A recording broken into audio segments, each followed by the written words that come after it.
Hello, friends. This is Dave Hurwitz, executive editor at ClassicsToday.com, here with Ripe for Reissue. And the Ripe for Reissue title is actually available, but it's ripe for reissue for reasons we will get to very shortly. It is this: Pablo Casals, the complete EMI recordings, the complete published EMI recordings, let's put it that way, from 1926 to 1955. Now, it's 9 discs of historical stuff, historical material, and I saw it on Amazon just now, before I did this, for $112, $111 and something. There were plenty of copies available. They said 29 copies. I'm not sure where they're coming from or who has them or is hoarding them, but it was this box. It still said EMI. So we know, because all the new stuff, I'll show you. Let me see if I can, yes, here we go. Here, for example, is a piece of Klemperer edition, and it used to be like this, EMI, but now you'll note it says Warner Classics. That means it has been repressed and reissued, and the cover diddled to reflect the new reality of who owns the recordings.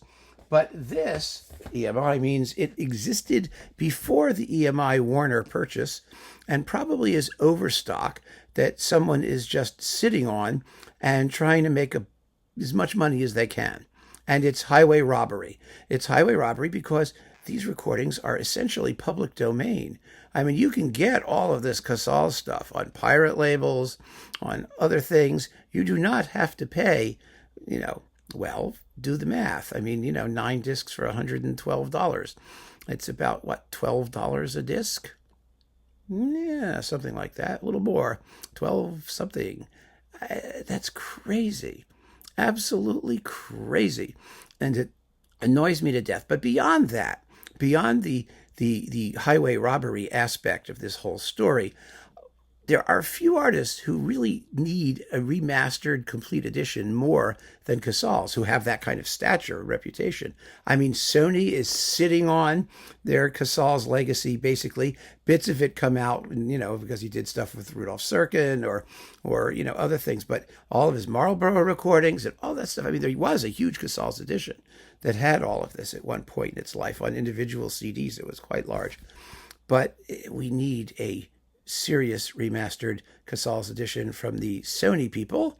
And likewise, Warner should get a hold of its entire Casals legacy. I think there's more than just these 9 discs, but unpublished stuff, of course, and maybe stuff from other sources, and make it a Warner product so that it's really available at a reasonable price. At what would be a normal price. Maybe it would be mid-price. Maybe it would be $45, $50, something that's not ridiculous. $111. You have to be out of your mind. And a lot of the stuff in here is available separately anyway. I mean, the Bach cello suites, for example, which are discs 1 and 2, have always been in print and always been pirated and always been available in 100 different configurations. So that's not an issue.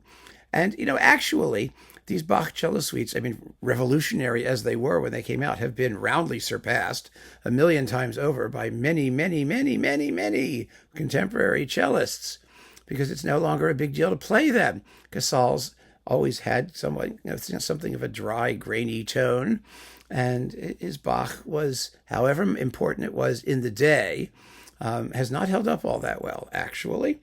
And then we've got all the Beethoven cello sonatas, with various people. I think, let's just see what's in here, and we'll go through it, and it'll be a nice way to sort of wrap this up. Okay, so the pianist and the Beethoven stuff, the pianists are Mieczysław Horszowski, and who lived to be 175 and was making recordings, and he was over 100. I saw his last concerts at Carnegie Hall. They were wonderful. Oh, great pianist. And Otto Schulhoff, doing, 7 through 10. He's doing 1 sonata, and then the rest are with Horszowski. And the Brahms Cello Sonata number 2, also with Horszowski.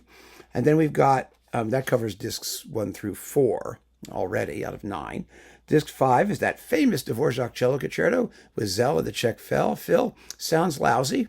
The performance is very good, but again, there have been a million better Dvoraks since then and in really good sound. I mean, who are we kidding? But it's nice to have. The Elgar cello concerto with the BBC and Bolt from 1945. You have to like the Elgar cello concerto. And nobody talks about this performance as being significant. Kind of interesting.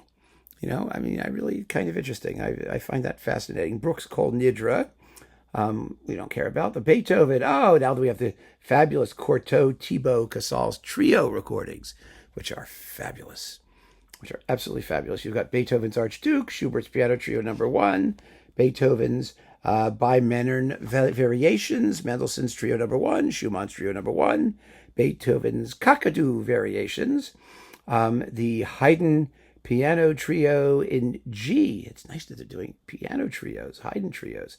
A lovely work with the Hungarian Rondo finale, which is delicious. Then you've got the Brahms Double Concerto with Jacques Thibaut and the Orchestra Pau Casals Barcelona with Alfred Cortot conducting, and the Boccherini Cello Concerto in the horrible Grützmacher arrangement with the London Symphony under Sir Landon Ronald, and a little bit of a Boccherini Sonata. And then a disc of encores and showpieces, all kinds of little cute things. So that's that. That's the 9 discs. To be honest with you, like I said, I don't think that the legacy has held up all that powerfully. I think the chamber music stuff is much more interesting than the solo stuff.